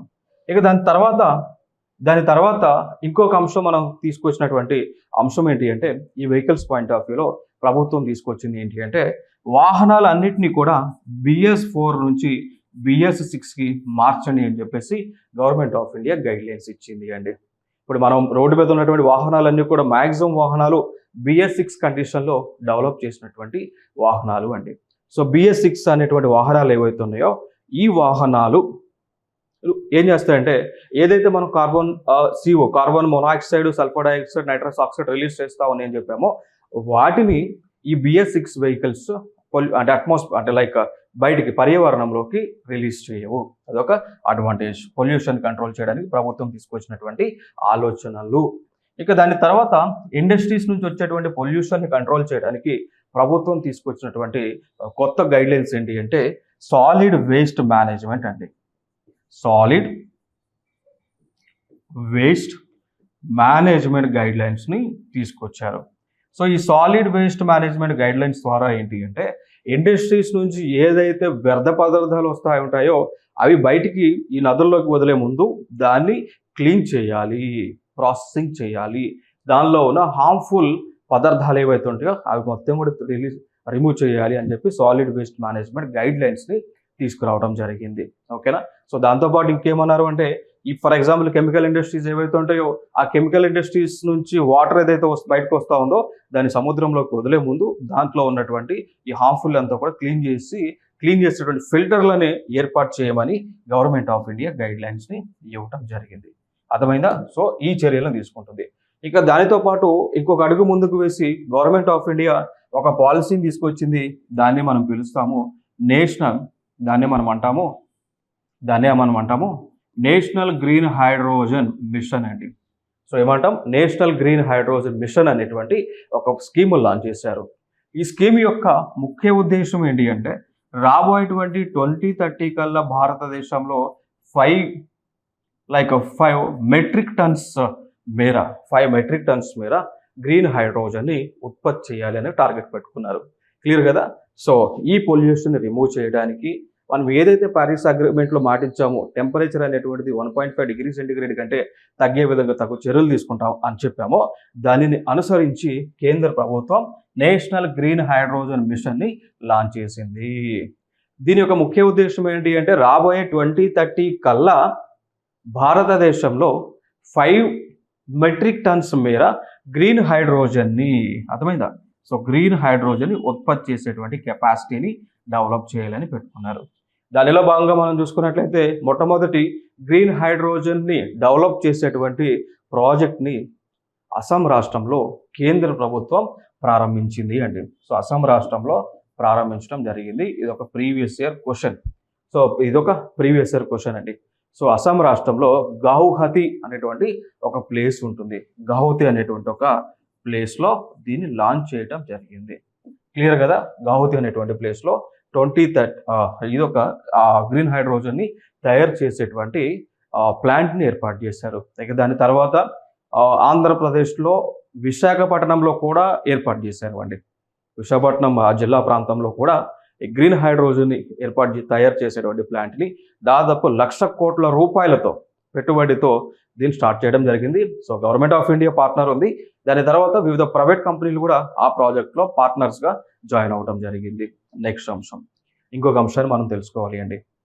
ఇంకొక క్వశ్చన్, ప్రీవియస్ క్వశ్చన్ అడిగారు. సో గ్రీన్ హైడ్రోజన్ని ఉత్పత్తి చేయడానికి అవలంబించేటువంటి ప్రాసెస్ ఏంటి? అర్థమైందా? సో ఇది ఒక previous year question. So green హైడ్రోజన్ని, హరిత హైడ్రోజన్ని ఉత్పత్తి చేయడానికి అవలంబించినటువంటి ప్రాసెస్ ఏంటి? దాన్ని మనం అంటాము ఎలక్ట్రాలసిస్ అంటాం. ఆ ప్రాసెస్ని అంటాము ఎలక్ట్రాలసిస్ అంటాం. సో ఎలక్ట్రాలసిస్ అంటే ఇస్ నథింగ్ బట్ ఒక చాంబర్లోకి వాటర్ని పంపిస్తారు అండి, H2O అంటాం. సో ఎలక్ట్రిసిటీ పంపించినప్పుడు అది ఏమవుతుంది అంటే వాటర్ కాస్త హైడ్రోజన్ గాను ఆక్సిజన్ గాను మారుతుంది అండి. అర్థమైందా? సో ఇక్కడ ఏం చేస్తారంటే మిత్రమా, బ్యాలెన్స్ చేద్దాం. సో ఒక ఎలక్ట్రాలిసిస్ అనేటువంటి ఒక చాంబర్లోకి ఎలక్ట్రాలిక్స్ సంబంధించినటువంటి ఒక చాంబర్లోకి వాటర్ని పంపిస్తే ఆ వాటర్ కాస్త 2 గ్యాసెస్గా విడిపోతుంది. అది హైడ్రోజన్ గ్యాస్ గాను ఆక్సిజన్ గ్యాస్ గాను విడిపోతుంది. సో ఈ గ్యాస్ని ఏమని పిలుస్తాము అంటే గ్రీన్ హైడ్రోజన్ గ్యాస్గా పిలుస్తాము. కారణం ఏంటి అంటే ఇక్కడ ఎటువంటి పొల్యూషన్ రిలీజ్ అవ్వదు. సో పొల్యూషన్ అనేటువంటిది లేనప్పుడు దాన్ని మనం ఏమంటాము అంటే గ్రీన్ హైడ్రోజన్ అంటే గ్రీన్ కలర్తో మనం ఇండికేట్ చేస్తూ ఉంటాం, which is friendly to environment. So green is a colour which is indicates about friendly to the environment. So that's the thing you have to remember here. So ఈ అంశాన్ని అయితే మీరు గుర్తుపెట్టుకోవాలి ఇక్కడ. క్లియర్ కదా? సో ఈ కాన్సెప్ట్స్ అన్ని కూడా తీసుకునే ప్రతి పాయింట్ కూడా డిస్కస్ చేసినవి చాలా ఇంపార్టెంట్. ఆల్రెడీ అడిగినటువంటి అంశాలే, ఎందుకంటే ఆల్రెడీ అడిగారు కాబట్టి అడగకూడదని అయితే లేదు కదా. ఇప్పుడు ఎందుకంటే కాంపిటేటివ్ ఎగ్జామ్స్లో ఈ పేపర్స్ తయారు చేసేదంతా కూడా TCS వాళ్ళే చేస్తూ ఉన్నారు. ఇప్పుడు ఈవెన్ రైల్వే రిక్రూట్మెంట్ ఏదైతే జరగబోతూ ఉందో ఆ బిడ్డింగ్ని కైవశం చేసుకున్నది Tata consultancy service TCS. Ayyanna వాళ్ళు ఆ బిడ్డింగ్ని తీసుకున్నారు, ఎగ్జామ్ కండక్ట్ చేసే బిడ్డింగ్ని తీసుకున్నారు అన్నట్టు. ఓకేనా? సో అయితే వాళ్ళ దగ్గర గ్రూప్ సెట్ ఆఫ్ క్వశ్చన్స్ ఉన్నాయి కదా, ఆ సెట్ ఆఫ్ క్వశ్చన్స్లో నేను డిస్కస్ చేసిన ప్రతి పాయింట్ ఉంది, అదే క్వశ్చన్లు మళ్ళీ రిపీట్ అవుతాయండి. ఓకేనా? సో వాళ్ళ దగ్గర కంప్లీట్గా ఒక బల్క్ క్వశ్చన్స్ బ్యాంక్ ఉంటుంది వాళ్ళ దగ్గర, TCS అయ్యాన్ దగ్గర. అవే క్వశ్చన్లు రిపీటెడ్గా అన్ని ఇప్పుడు మనకి వివిధ లైక్ షిఫ్ట్లో జరుగుతుంటుంది కదా, రోజుకు 3 షిఫ్ట్లు ఎగ్జామ్ పెడతారు, దాదాపు 1 month వరకు జరుగుతుంటుందా. వాటిల్లో ఆ TCS అయ్యాన్ దగ్గర ఉన్న క్వశ్చన్స్, గ్రూప్ ఆఫ్ క్వశ్చన్స్ ఏవైతే ఉన్నాయో అవి రిపీట్ అవుతూ ఉంటాయి. ఆ రిపీట్ అయిన క్వశ్చన్స్లోనే ఈ మేజర్గా ఎక్కువగా రిపీట్ అవుతున్నటువంటి అంశాలు. ఓకేనా? Very important area. ఇంకోటి, ఈ కాంపిటేటివ్ ఎగ్జామ్స్లో ఖచ్చితంగా ప్రీవియస్ ఇయర్ క్వశ్చన్స్ మీకు అవైలబుల్గా ఉంటాయి. ఇప్పుడు మన ప్లాట్ఫామ్లో కూడా, ఈనాడు ప్లాట్ఫామ్లో కూడా ప్రీవియస్ ఇయర్ క్వశ్చన్స్ ఉన్నాయి. అవన్నీ చేయండి, ఎందుకంటే అవన్నీ రిపీట్ అవుతూ ఉన్నాయి. ఆ క్వశ్చన్స్ అన్నీ కూడా రిపీట్ అవుతూ ఉన్నాయి. సో ఖచ్చితంగా ప్రీవియస్ ఇయర్ క్వశ్చన్స్ చేయిస్తే మీకు దాదాపు ఫర్ ఎగ్జాంపుల్ ఒక 100 క్వశ్చన్స్ అనుకుంటా ఉంటే దాదాపు 40-50 క్వశ్చన్స్ మీరు కవర్ చేయగలరు, వస్తాయి, యాస్టీస్ వస్తాయి. ఓకేనా? సో అది ప్రీవియస్ ఇయర్ క్వశ్చన్స్ యొక్క ఇంపార్టెన్స్. ఆ ప్రీవియస్ ఇయర్ క్వశ్చన్స్ని బేస్ చేసుకునే ఇప్పుడు కొత్త క్వశ్చన్స్ని ఫ్రేమ్ చేస్తూ ఉంటారు. ఇప్పుడు ఫర్ ఎగ్జాంపుల్ మీరు ఆప్టిట్యూడ్ రీజనింగ్ తీసుకున్నారు అనుకోండి, అవన్నీ కూడా ప్రీవియస్గా గతంలో అడిగినటువంటి మెథడ్స్ ఇప్పుడు అడుగుతూ ఉంటారు. కొత్త మెథడ్స్ ఏముండవు, గతంలో ఆల్రెడీ ఏవైతే అడిగి ఉన్నారో వాటికి జస్ట్ న్యూమరికల్స్ మార్చి అడుగుతూ ఉన్నారు. ఇంకా మనకి ఏదైతే కరెంట్ అఫైర్స్ అంటే ఎవర్ గ్రీన్ కాబట్టి ప్రతిదీ మనం నేర్చుకోవాలి, దాంట్లో మనం సందేహపడాల్సినటువంటి అవసరం లేదు. బట్ స్టాటిక్ పాయింట్లో ఆల్రెడీ జరిగినటువంటి ఇష్యూస్ ఏవైతే ఉన్నాయో అవి అడుగుతూ ఉన్నారు. ప్లస్ కొన్ని అంశాలు కరెంట్ అఫైర్స్లో ఏదైతే మనకు కనిపిస్తూ ఉందో దాన్ని పికప్ చేసుకొని స్టాటిక్ పాయింట్ ఆఫ్ వ్యూలో క్వశ్చన్స్ని పడతా ఉన్నాయి. ఓకేనా? సో పెద్ద కష్టమేం కాదు క్లియర్ చేయడం, సర్వీస్ క్లియర్ చేయడం. ఆర్ఆర్బీ అయినా లేకపోతే ఎస్ఎస్సి అయినా ఇంకే సెంట్రల్ అయినా స్టేట్ అయినా పెద్ద కష్టమేం కాదు. ముందుగా ప్రీవియస్ ఇయర్ పేపర్స్ చేసుకుంటే దాని నుంచి మనకి క్వశ్చన్స్ వస్తూ ఉన్నాయి. ఓకే, అంటే దాంతోపాటు ఒక ఐడియా కూడా వస్తుంది కదా మనకి ఫైనల్గా. సో మెయిన్ కాన్సెప్ట్లోకి వచ్చేద్దాం ఇక్కడ. సో ఇక్కడ ఒక రిపోర్ట్ని రిలీజ్ చేశారు అండి. ఆ రిపోర్ట్ ఏంటి అంటే భారతదేశంలో అంటే భారతదేశము ఏ ఏ మినరల్స్ ప్రొడక్షన్లో ఏ ర్యాంక్లో ఉందో ఆ రిపోర్ట్ని రిలీజ్ చేయడం జరిగింది. మరి ఆ రిపోర్ట్ ప్రకారము చూసుకున్నట్లయితే అల్యూమినియం ప్రొడక్షన్లో, సో అల్యూమినియం ఏదైతే ఉందో సో అల్యూమినియం ప్రొడక్షన్లో భారతదేశం యొక్క ర్యాంక్ వచ్చి సెకండ్ ప్లేస్లో ఉంది. మరి ఫస్ట్ ప్లేస్లో ఉన్నటువంటి దేశం ఏది అల్యూమినియం ప్రొడక్షన్లో? చైనా అండి. సో చైనా ఫస్ట్ ప్లేస్లో ఉంది అల్యూమినియం ప్రొడక్షన్లో. మరి భారతదేశంలో అల్యూమినియం తయారు చేస్తున్నటువంటి కంపెనీలు ఫర్ ఎగ్జాంపుల్గా తీసుకుంటే నాల్కో అండి. నాల్కో సో నాల్కో అనేటువంటి ఒక కంపెనీ భారతదేశంలో అల్యూమినియంని తయారు చేస్తూ ఉన్నారు అండి. ఇంకొక క్వశ్చన్, వీళ్ళు కాకుండా ఇంకొక కంపెనీ బాల్కో అంటారు. దీనికి సంబంధించి ఒక ప్రీవియస్ ఇయర్ క్వశ్చన్ అడిగారు. What is the full form of NALCO అని అడిగారండి. సో ప్రీవియస్ ఇయర్ క్వశ్చన్ ఇది. నాల్కో యొక్క ఫుల్ ఫామ్ ఏంటి అంటే national aluminium company, NAL, national aluminium company. So ఇది ప్రభుత్వ రంగ సంస్థ. ఫుల్ ఫామ్ చాలా ఇంపార్టెంట్. క్లియర్ కదా? నెక్స్ట్ ఇంకొక సంస్థ ఉంటుంది బాల్కో అంటాం, భారత్ అల్యూమినియం కంపెనీ. ఇదేమో నేషనల్ అల్యూమినియం కంపెనీ, ఇదేమో భారత్ అల్యూమినియం కంపెనీ. సో భారతదేశానికి చెందినటువంటి ప్రభుత్వ రంగ సంస్థలు అండి ఇవి అల్యూమినియంని ఉత్పత్తి చేస్తూ ఉంటాయి. నెక్స్ట్ అంశం, ఈ అల్యూమినియం యొక్క యూజెస్ వెరీ ఇంపార్టెంట్ మనకి. ఇది కూడా ఒక ప్రీవియస్ ఇయర్ క్వశ్చనే. ఏరోప్లేన్ యొక్క బాడీని, ఇప్పుడు విమానాలు ఉన్నాయి కదా, ఆ విమానాల యొక్క బాడీని ఏ మెటల్ యూజ్ చేసుకొని తయారు చేస్తారు అని అడిగారు అండి. సో ఏరోప్లేన్ బాడీ యొక్క బాడీ పార్ట్స్ని ఏ మెటల్తో తయారు చేస్తారని అడిగారు. ఆన్సర్ వచ్చేసి అల్యూమినియంతో తయారు చేస్తూ ఉంటారు. అల్యూమినియం. సో పీరియాడిక్ టేబుల్లో, మాండెలిఫ్ పీరియాడిక్ టేబుల్లో అల్యూమినియం యొక్క అటామిక్ నెంబర్ కూడా 13 ఉంటుంది. ఓకేనా? సో అల్యూమినియం యూజ్ చేసుకొని ఒక ఏరోప్లేన్స్ యొక్క బాడీలను తయారు చేస్తారు, వెహికల్స్ యొక్క బాడీలను తయారు చేస్తారు, యుటెన్సిల్స్ మన ఇళ్లలో వాడేటువంటి వంట పాత్రలను కూడా ఇదే అల్యూమినియంతో తయారు చేయడం జరుగుతూ ఉంటుంది. కారణం ఏంటంటే they are light weight and very strong. Aluminium అనేటువంటిది చాలా స్ట్రాంగ్, దాంతోపాటు చాలా లైట్ వెయిట్ ఉండేటువంటి మెటల్ అండి. సో మ్యాక్సిమం బాడీ పార్ట్స్ అని కూడా అల్యూమినియం ఫ్రేమ్తోనే తయారవుతుంటాయి. So very important previous year question ఇది. ఓకేనా? సో ఇది it is a PYQ. Next అంశం, లైమ్ స్టోన్ ప్రొడక్షన్లో భారతదేశం యొక్క ర్యాంక్ వచ్చి థర్డ్ ప్లేస్లో ఉంది. భారతదేశం యొక్క ర్యాంక్ వచ్చి థర్డ్ ప్లేస్లో లైమ్ స్టోన్లో ఉంది. సో లైమ్ స్టోన్ అంటాం కదా, సున్నపరాయి అంటాం చూసారా? సో సున్నపరాయి ఇప్పుడు మనకి ఆంధ్రాలో కడప ప్రాంతం ఉంటుంది. కడప కానీ నెల్లూరు ప్రాంతాల్లో సున్నపరాయిని ఎక్కువగా మనకు దొరుకుతూ ఉంటుంది. ఇది మనం ఎక్స్పోర్ట్స్లో, ప్రొడక్షన్లో థర్డ్ ప్లేస్లో ఉన్నాం. దాని తర్వాత ఐరన్ ఓర్ అంటాం, తెలుసు కదా, ఇనుము. సో ఇనుము ఉత్పత్తిలో ఫోర్త్ ప్లేస్లో భారతదేశం ఉంది. అంతకుముందు మనం 7th ప్లేస్లో ఉండేవాళ్ళం, ఇప్పుడు 4th ప్లేస్లోకి వచ్చాం. సో మన దగ్గర కూడా ఇనుముని విపరీతంగా మనం ప్రొడ్యూస్ చేస్తూ ఉన్నాం. సో ఇనుము ప్రొడ్యూస్ చేసేటువంటి ఒక కంపెనీ లైక్ చూసుకుంటే విశాఖపట్నం స్టీల్ ప్లాంట్ అండి. విశాఖపట్నం స్టీల్ ప్లాంట్, ఇది తరచుగా న్యూస్లో ఉంటా ఉంది. విశాఖపట్నంలో ఉన్నటువంటి స్టీల్ ప్లాంట్ అనేటువంటిది తరచుగా మనకి న్యూస్లో ఉంటా ఉంది. ఐరన్ ఓర్ని తయారు చేసేటువంటి కంపెనీ. క్లియర్ కదా? కారణం ఏంటి అంటే కేంద్ర ప్రభుత్వం విశాఖపట్నం స్టీల్ ప్లాంట్ని ప్రైవేటీకరణ చేసేటువంటి ఒక ఆలోచనను చేస్తూ ఉంది అనేటువంటి అంశం అండి. క్లియర్ కదా? సో ఇది మనం గుర్తుపెట్టుకోవాల్సిన అంశాలు. ర్యాంకింగ్ ఇంపార్టెంటే. అల్యూమినియం ర్యాంకింగ్ వచ్చి సెకండ్, లైమ్ ర్యాంకింగ్ వచ్చేసి third place, iron ore ranking వచ్చేసి 4th ప్లేస్. ఇవే గవర్నమెంట్ రిలీజ్ చేసినటువంటి నివేదికలు. ఇంకా మిగిలిన సంబంధించి అయితే ఇంకా రిలీజ్ చేయలేదు, చేసినప్పుడు మనం డిస్కస్ చేద్దాం. నెక్స్ట్ అంశం, ఇక్కడ కేంద్ర ప్రభుత్వము ఒక ఇన్ఫ్రాస్ట్రక్చర్ని డెవలప్ చేస్తూ ఉంది. దాని పేరే నేషనల్ మ్యారిటైమ్ హెరిటేజ్ కాంప్లెక్స్ అండి. సో కేంద్ర ప్రభుత్వంలో ఉన్నటువంటి ఒక మంత్రిత్వ శాఖ, దాన్ని మనం అంటాము మినిస్ట్రీ ఆఫ్ పోర్ట్స్, షిప్పింగ్, దాని తర్వాత వాటర్ వేస్ అండి. సో కేంద్ర ప్రభుత్వంలో ఉన్నటువంటి ఒక మంత్రిత్వ శాఖ ministry of ports, shipping, water ways అనేటువంటి ఒక మంత్రిత్వ శాఖ నేషనల్ మ్యారిటైమ్ హెరిటేజ్ కాంప్లెక్స్ని డెవలప్ చేయబోతూ ఉన్నారు. ఇది ఎక్కడ డెవలప్ చేస్తారు అంటే గుజరాత్లో లోతల్ అనేటువంటి ఒక ప్లేస్ ఉంటుంది. అర్థమైందా?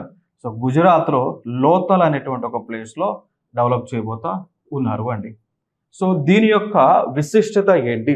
నేషనల్ మ్యారిటైమ్ హెరిటేజ్ కాంప్లెక్స్ యొక్క విశిష్టత ఏంటి అంటే it is nothing but it is a museum. ఓకేనా? సో ఇది మ్యూజియం అండి. సో సముద్రానికి సంబంధించి, మ్యారిటైమ్కి సంబంధించి, పోర్ట్స్, షిప్స్, వాటర్ వైస్ సంబంధించినటువంటి అంశాలన్నీ కూడా మ్యూజియంలో డిస్ప్లే చేయడం జరుగుతూ ఉంది. ఇది ఒక ఇంపార్టెంట్ అంశం. సో ఇది ప్రపంచంలోనే అతిపెద్ద మ్యూజియం కాబోతా ఉంది కాబట్టి వెరీ ఇంపార్టెంట్. ఓకేనా? సో ఇది ఒక అంశం. మ్యూజియం వరల్డ్లోనే, ప్రపంచంలోనే అతిపెద్ద మ్యారిటైమ్ మ్యూజియం ఏ దేశంలో ఉంది? భారతదేశంలో ఉంది. ఏ రాష్ట్రంలో ఉంది? గుజరాత్లో ఉంది. ఏ నగరంలో ఉంది? లోథల్ అనేటువంటి నగరంలో ఉంది.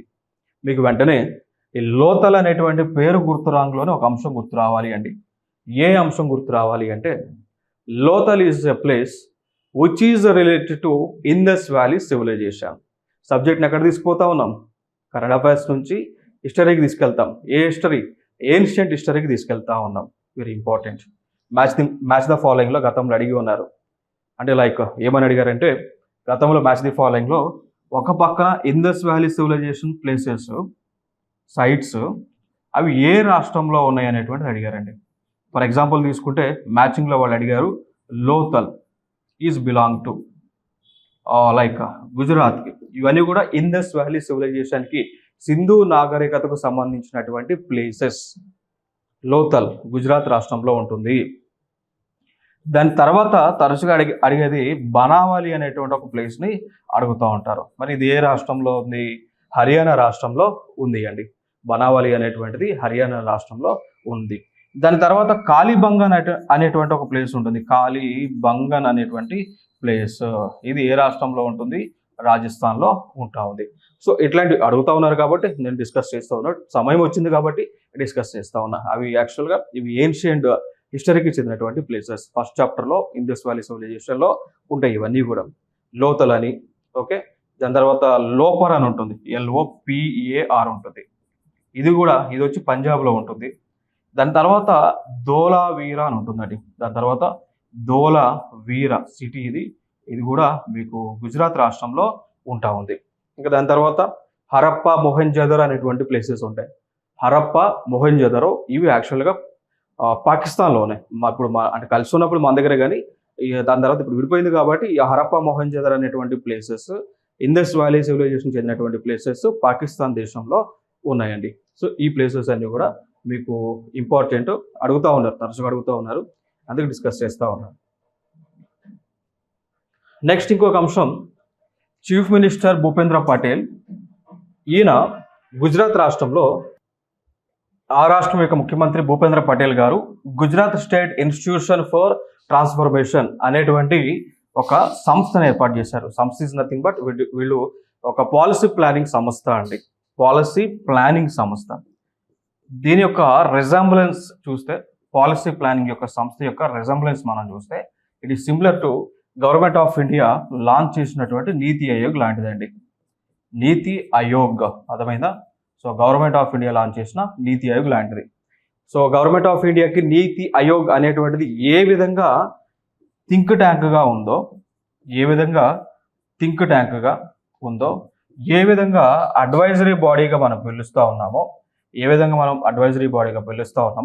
అట్లా ఆ విధంగా గుజరాత్ రాష్ట్రానికి, గుజరాత్లో లైక్ పాలసీస్కి సంబంధించి సజెషన్స్ ఇవ్వడానికి, ప్లానింగ్కి సంబంధించిన సజెషన్స్ ఇవ్వడానికి, బడ్జెట్ రిలేటెడ్ సజెషన్స్ ఇవ్వడానికి ఈ రాష్ట్ర ప్రభుత్వం Gujarat state institution for transformation అనేటువంటి ఒక థింక్ ట్యాంక్ని, ఒక ప్లానింగ్ కమిషన్ లాంటి బాడీని ఏర్పాటు చేసుకుంది. ఇది ఒక ఇంపార్టెంట్ అంశం. నెక్స్ట్ ఒక ప్రీవియస్ ఇయర్ క్వశ్చన్, కేంద్ర ప్రభుత్వము ఏ సంస్థని, అంటే కేంద్ర ప్రభుత్వం ఏ కమిషన్ రీప్లేస్ చేస్తూ నీతి ఆయోగ్ని తీసుకొచ్చింది అని అడిగారు ప్రీవియస్ ఇయర్ క్వశ్చన్. సో గతంలో మనకి ప్లానింగ్ కమిషన్ అనేటువంటిది ఉండేదండి. సో ప్లానింగ్ కమిషన్ అంటాం. సో ఇది పంచవర్ష ప్రణాళికలను రూపొందిస్తూ ఉంటుంది. సో ప్లానింగ్ కమిషన్ పంచవర్ష ప్రణాళికలు, సో 5 years ప్లానింగ్లను రూపొందించింది. సో వీళ్ళు ఏం చేస్తారంటే, అంటే దీంట్లో ఏ సంవత్సరంలో ఏ ప్రాజెక్టులకు ఎంత డబ్బులు ఖర్చు పెట్టాలి అనేటువంటిది రూపొందిస్తూ ఉంటుంది. ఎవ్రీ 5 yearsకి ప్లానింగ్ కమిషన్ తన యొక్క రిపోర్ట్లు గవర్నమెంట్కి సబ్మిట్ చేస్తే దాని ప్రకారమే కేంద్ర ప్రభుత్వము పాలసీలను ఇంప్లిమెంట్ చేస్తుంది వీళ్ళు ఇచ్చిన గైడ్లైన్స్ ప్రకారం.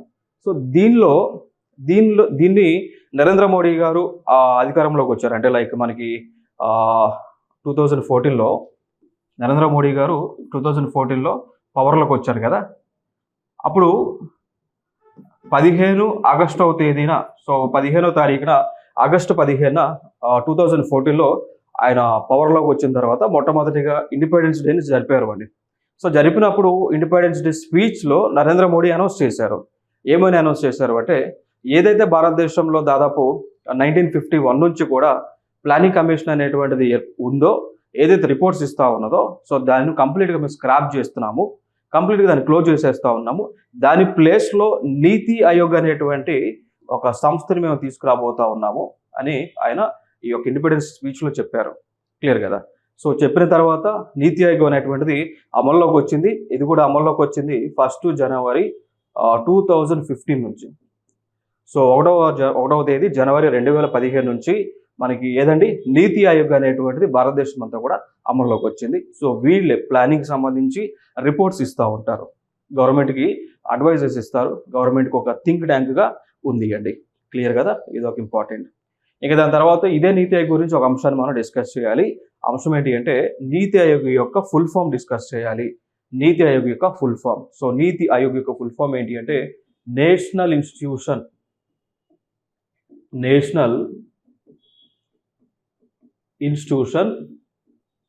దేనికోసం? ఫర్ ట్రాన్స్ఫార్మింగ్ ఇండియా అండి. అర్థమైందా? సో ఆయోగ్ అంటే కమిషన్. ఆయోగ్ యొక్క మీనింగ్ ఏంటి అంటే కమిషన్ అండి. So national institution for transforming India commission, నీతి ఆయోగ్ యొక్క ఫుల్ ఫామ్. చాలా ఇంపార్టెంట్ ఇది, ఎందుకంటే చాలా ఎగ్జామ్స్లో కూడా అడిగి ఉన్నారు. నీతి ఆయోగ్ ఫుల్ ఫామ్ అడిగారు. నీతి ఆయోగ్ అనేటువంటిది constitutional body, non constitutional body అని అడిగారు. నీతి ఆయోగ్ అనేటువంటిది కాన్స్టిట్యూషనల్ బాడీ కాదు. నీతి Aayog is not a statutory body కూడా కాదండి. అర్థమైందా? సో నీతి ఆయోగ్ అనేటువంటిది కాన్స్టిట్యూషన్లో భాగము కాదు. నీతి ఆయోగ్ అనేటువంటిది ఒక చట్టంలో రూపంలో ఏర్పాటు అవ్వలేదు. మరి ఎట్లా ఏర్పడింది అంటే, జస్ట్ దానికి సంబంధించి ఒక ప్రెసిడెన్షియల్ ఆర్డర్ ఇచ్చారు. నీతి ఆయోగ్ అనేటువంటిది ఏర్పాటు అవడానికి ఒక ప్రెసిడెన్షియల్ ఆర్డర్ ఇచ్చారు, దాని ద్వారానే ఏర్పాటైంది. అంతే తప్పగానే ఎటువంటి చట్టాలు లేవు, ఎటువంటి రాజ్యాంగ సవరణలు లేవు, ఎటువంటి ఆర్టికల్ కూడా లేదు నీతి ఆయోగ్కి.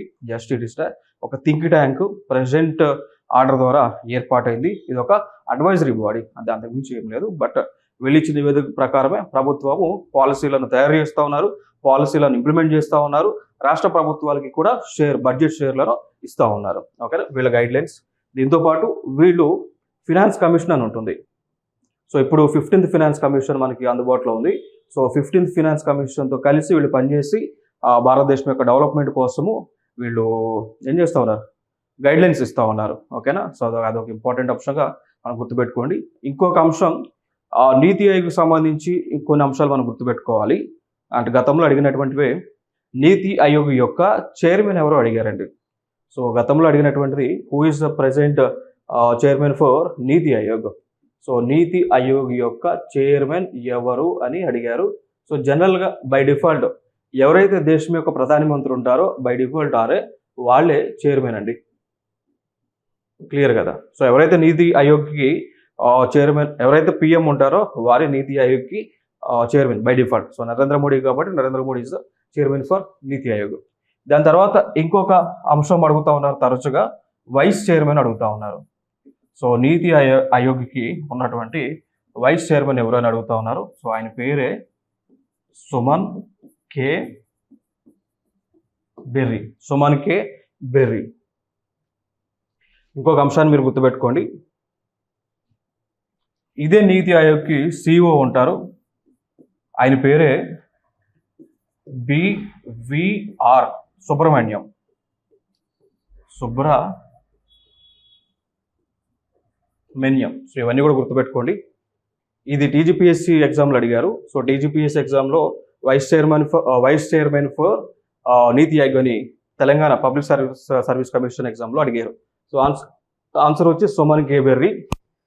ఇదేమో ఎస్ఎస్సి ఎంటీఎస్లో అడిగారండి. ఎస్ఎస్సి ఎంటీఎస్ ఎగ్జామ్లో అడిగారు. సో పిఎంఏ నీతి ఆయోగ్కి చైర్మన్గా ఉంటారు. నెక్స్ట్ సిఇఓ ప్రజెంట్ సిఇఓ వచ్చేసి బివిఆర్ సుబ్రహ్మణ్యం. సో ఈ అంశాలు అయితే ప్రధానంగా మనం గుర్తుపెట్టుకోండి.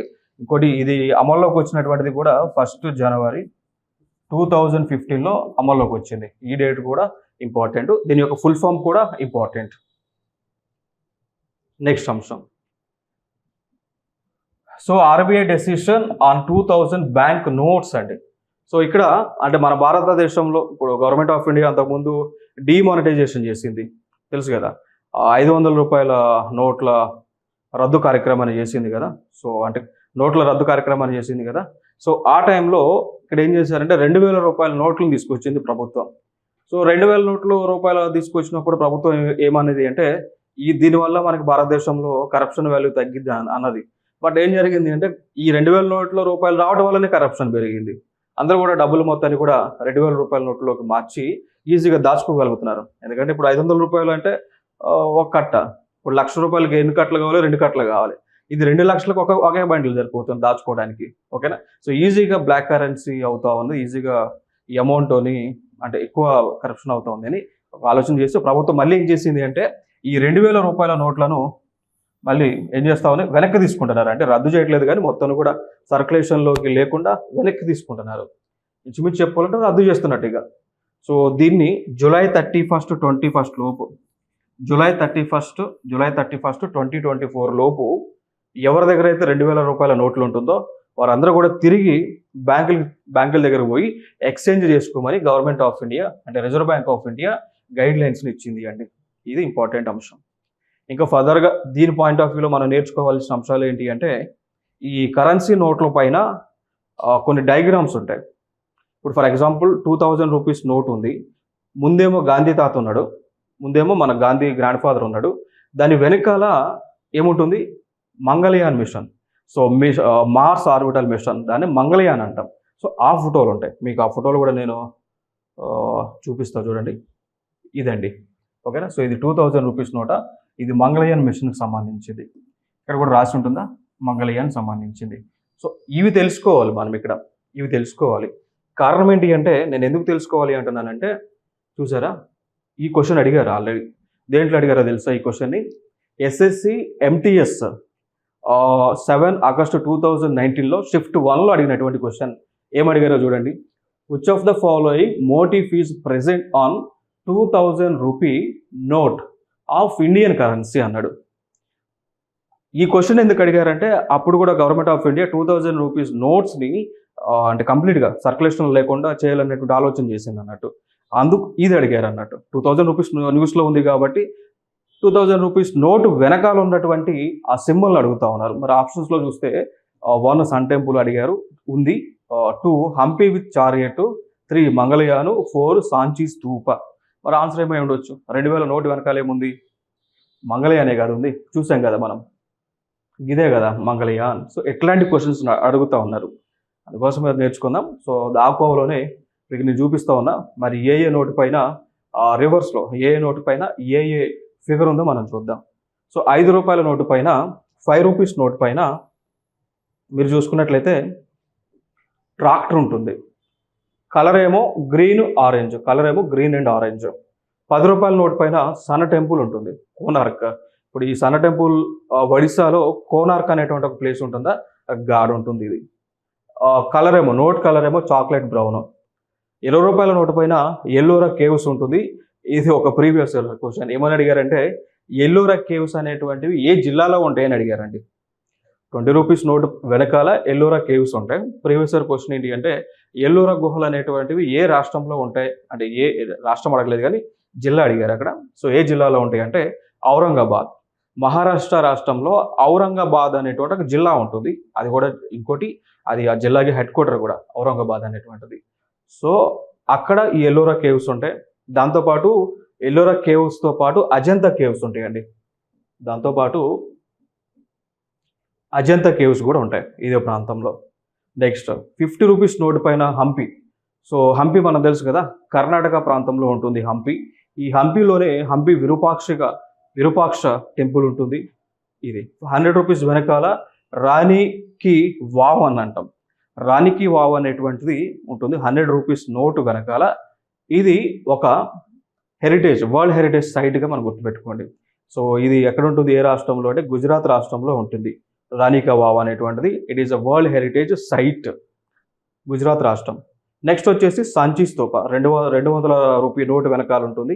సో సంచి స్తూప ఎక్కడ ఉంటుంది, వీళ్ళది మన అశోకుడు వేసినటువంటిది కదా. సో బౌద్ధ మతానికి చెందినటువంటి స్తూపం. నెక్స్ట్ 500 రూపాయల నోటు వెనకాల రెడ్ ఫోర్ట్ ఢిల్లీలో ఉంటుంది కదా. సో ఢిల్లీలో ఉంటుంది ఇది, ఎర్రకోట.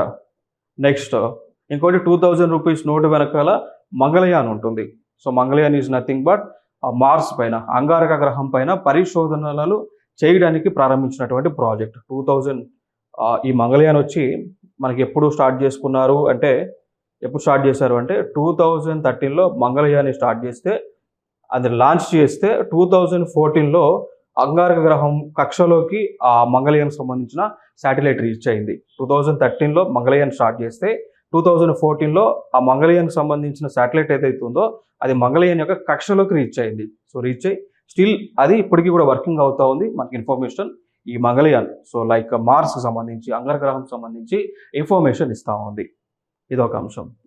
నెక్స్ట్ అంశం, ఇంకొక అంశం, MOA and WHO sign host country agreement for establishment of global centre for traditional medicine in India. So సింపుల్గా నేను చెప్పేస్తాను. మన భారతదేశంలో మినిస్టర్ ఆఫ్ ఆయుష్ అని ఉంటుందండి. మన భారతదేశంలో సో మినిస్ట్రీ ఆఫ్ ఆయుష్ అని ఒక మంత్రిత్వ శాఖ ఇటీవలనే, అంటే ఇంచుమించు మేబీ 2016-17 ఆ టైంలో ఈ మంత్రిత్వ శాఖని కేంద్ర ప్రభుత్వం ఏర్పాటు చేసింది. అందుకంటే ముందు లేదు కానీ 2016-17 అప్రాక్సిమేట్గా ఆ టైంలో ఉంటుంది. సో మినిస్ట్రీ ఆఫ్ ఆయుష్ని ఏర్పాటు చేసింది. సో వీళ్ళు వరల్డ్ హెల్త్ ఆర్గనైజేషన్తో, సో ప్రపంచ ఆరోగ్య సంస్థ ఏదైతే ఉంటుందో సో వారితో అగ్రిమెంట్ చేసుకున్నారు. ఏ అగ్రిమెంట్ చేసుకున్నారు, global centre for traditional medicine అనేటువంటి ఒక సెంటర్ని ఏర్పాటు చేసేటువంటి అగ్రిమెంట్ చేసుకున్నారు అండి. క్లియర్ కదా. So global centre for traditional medicine సంబంధించి ఒక సంస్థని భారతదేశంలో ఏర్పాటు చేయబోతూ ఉన్నారు. ఇదొక అంశం. ఈ సంస్థ ఏం చేయబోతా ఉంది అంటే, భారతదేశంలో మెడిసిన్స్ ఉన్నాయి మన దగ్గర, ఇప్పుడు ట్రెడిషనల్ మెడిసిన్స్ ఉన్నాయి. సో ఫర్ ఎగ్జాంపుల్గా తీసుకుంటే భారతదేశంలో ఉన్నటువంటి ట్రెడిషనల్ మెడిసిన్స్ చూస్తే ఒకటి ఆయుర్వేద, యోగా, యునాని, సిద్ధ, దీన్ని సిద్ధ అంటారు లేదా సిద్ధి అయినా అంటారు, మన ఇష్టం అది. దాని తర్వాత ఇంకొకటి హోమియోపతి అండి. హోమియోపతి క్లియర్ కదా ఇక్కడ వరకు. సో వీటిని ట్రెడిషనల్ మెడిసిన్స్ అంటారు, భారతదేశంలో ఉన్నాయి. ఆయుర్వేద, యోగా, యునాని, సిద్ధి, హోమియోపతి. సో వీటి డెవలప్మెంట్ కోసం ఈ సెంటర్ ఉండబోతూ ఉంది. ఇది ఒక ఇంపార్టెంట్ అంశం. ఈ లాస్ట్ అక్షరాలు మీరు ఒకసారి చూడండి, ఏదైనా రిజంబ్లెన్స్ కనిపిస్తుందా? రిజంబ్లెన్స్ లాస్ట్ అక్షరాలు ఎక్కడ లింక్ అవుతుంది? ఇక్కడికి లింక్ అవుతుంది, ఆయుష్ అండి. సో ఆయుష్ యొక్క ఫుల్ ఫామ్ ఏంటి అంటే ఆయుర్వేద, యోగా, ఉనాని, సిద్ధ, హోమియోపతి. ఈ మొత్తాన్ని, ఈ ట్రెడిషనల్ 5 మెడిసిన్స్ కలిపితేనే ఇవి ఈ మొత్తానికి సంబంధించి డెవలప్మెంట్ కోసం ఏర్పాటు చేసినటువంటి మంత్రిత్వ శాఖనే ఆయుష్ అనేటువంటి మంత్రిత్వ శాఖ. ప్రీవియస్ ఇయర్ క్వశ్చన్ అడిగారు, ఏమని అడిగారంటే ఆయుష్ యొక్క ఫుల్ ఫామ్ ఏంటి అని చెప్పేసి అడిగారు.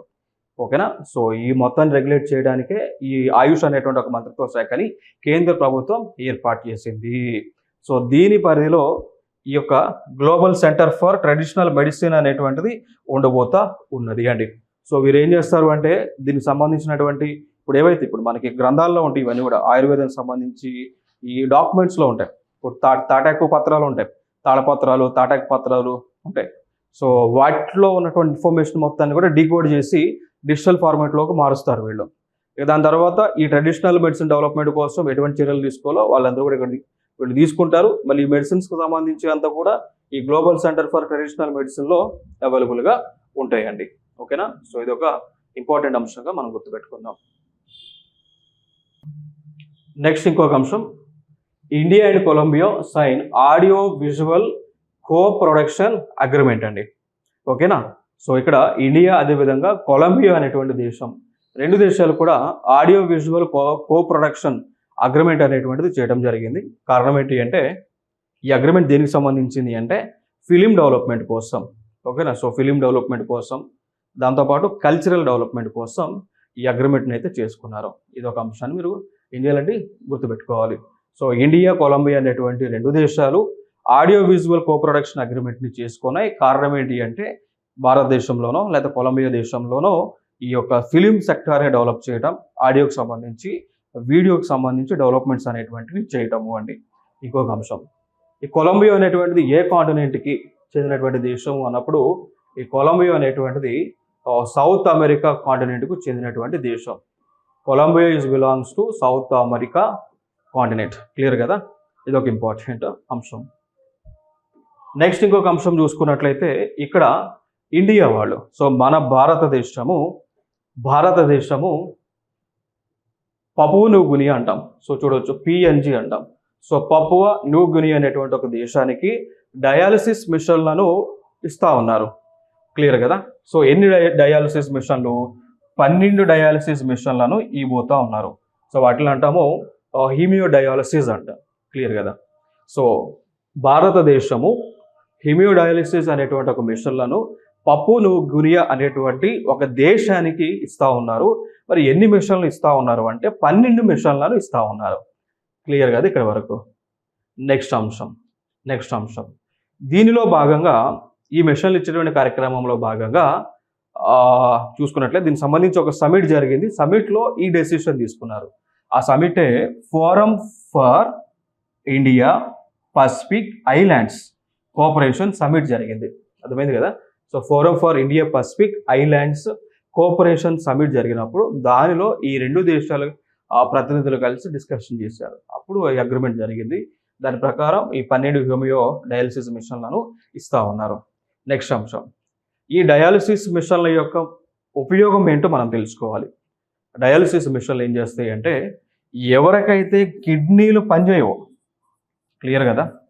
సో ఎవరికైతే కిడ్నీలు పని చేయవో ఆ కిడ్నీల ప్లేస్లో డయాలసిస్ మిషన్లు అమర్చి బాడీలో ఉన్నటువంటి వేస్ట్ మొత్తాన్ని కూడా క్లియర్ చేస్తూ ఉంటారు. ఇప్పుడు బాడీలో కిడ్నీలు ఏం చేస్తాయండి? ఫిల్టర్ చేస్తాయి కదా. సో బ్లడ్లో ఉన్నటువంటి మలినమైనటువంటి పదార్థాలను క్లీన్ చేసి బయటకు పంపిస్తాయి.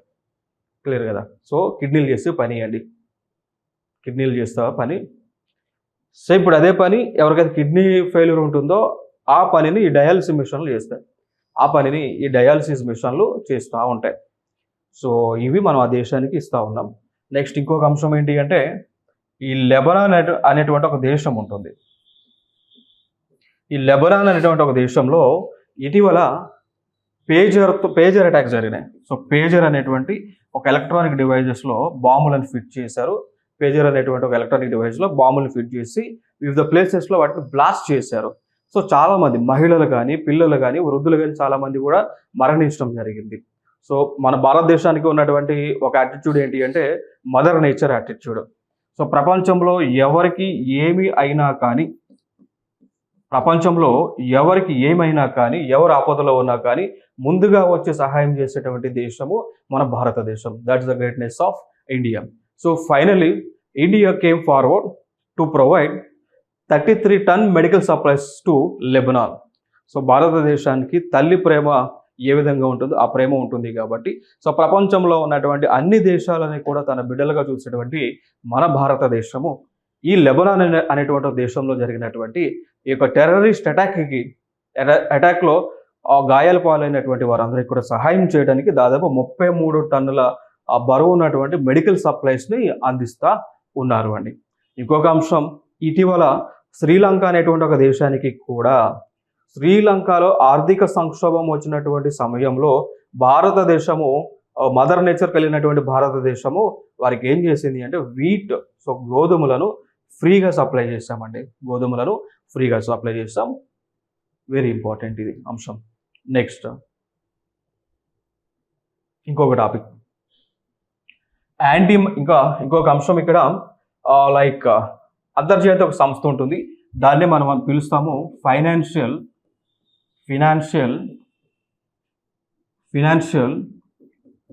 యాక్షన్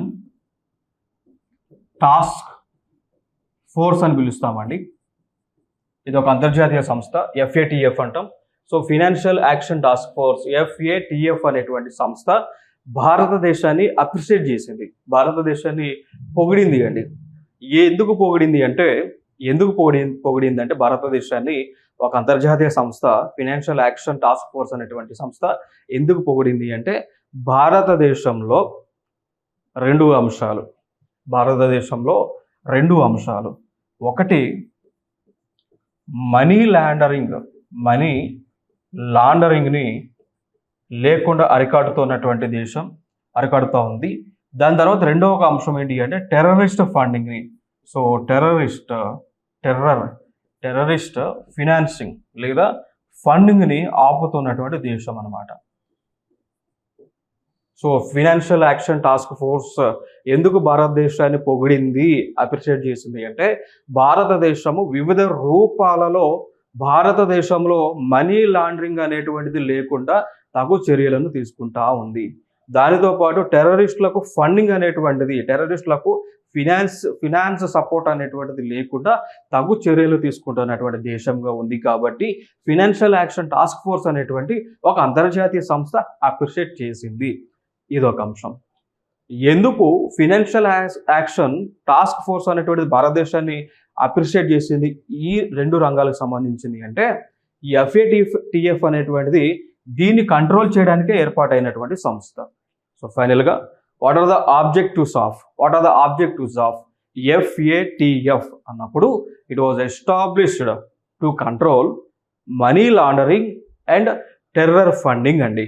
ఓకే, ఈ అంశాలకు సంబంధించి FATF అనేటువంటిది ఏర్పాటు అవటం జరిగింది. ఇది ఒక ప్రధానమైనటువంటి అంశము. నెక్స్ట్ అంశం, మరి ఇక్కడ ఇంకొక అంశం మీరు తెలుసుకోవాలి. మనీ లాండరింగ్ అంటే ఏంటి అంటే మనీ యొక్క కలర్ని మార్చటము. ఏ విధంగా కలర్ మారుస్తారు? బ్లాక్ కలర్లో ఉన్నటువంటి మనీని దాన్ని బ్లాక్ మనీ అంటాం. అంటే మనీ బ్లాక్ కలర్లో ఉండటం కాదు కానీ illegal money. So black money అంటే ఇల్లీగల్ మనీ, అక్రమంగా లంచాలు తీసుకొని సంపాదించినటువంటి డబ్బుని. సో దాన్ని వైట్ మనీగా మారుస్తుంటారు, బ్లాక్ని వైట్గా మారుస్తుంటారు. సో వైట్ మనీ అంటే లీగల్గా మారుస్తుంటారు. సో బ్లాక్ మనీ అంటే ఇల్లీగల్ మనీ.